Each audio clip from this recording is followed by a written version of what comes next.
अस्सलामु अलैकुम वरहमतुल्लाहि वबरकातुह।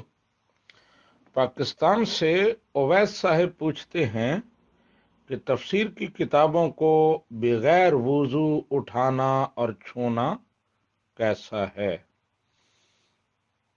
जी ओवैस साहिब, फुकहा ने इस्लामी किताबों को छूने और उनको उठाने के हवाले से उसूल ये बयान किया है कि जिन किताबों में कुरान पाक की आयत ज्यादा हों उनको बेवुजू छूना मकरूह है, और जिन किताबों में कुरान पाक की आयत कम हों और दीगर मवाद ज्यादा हो तो उन्हें बगैर वुजू भी आप उठा सकते हैं, छू सकते हैं, क्योंकि एतबार अक्सर और अगलब का होता है।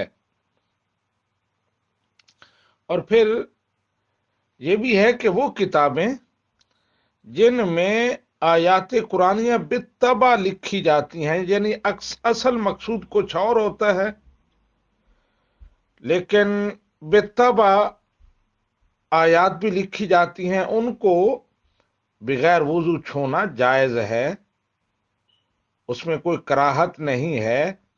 लेकिन वो किताबें जिनमें आयात कुरानिया बित्तबा नहीं बल्कि कसदन लिखी जाती हैं और उन किताबों का मकसद ही कुरान पाक की उन आयात की तफसीर होता है, उनको बगैर वुजू छूना मकरूह है। तो यही हुक्म कुतुब तफसीर का है कि उन्हें बगैर वुजू छूना और उठाना मकरूह है, क्योंकि उनमें आयात कुरानिया बित्तबा नहीं लिखी जाती, यानी उनका मौजू कोई और नहीं होता बल्कि आयात कुरानिया ही होती हैं, कुरान पाक ही होता है, और फिर उसके आगे तशरीहात और तफसीरात उसमें मौजूद होती हैं।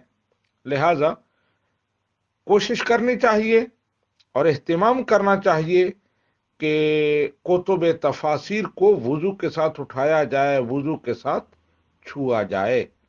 हाजा मा इंदी वल्लाहु व रसूलुहु आलमु बिस्सवाब।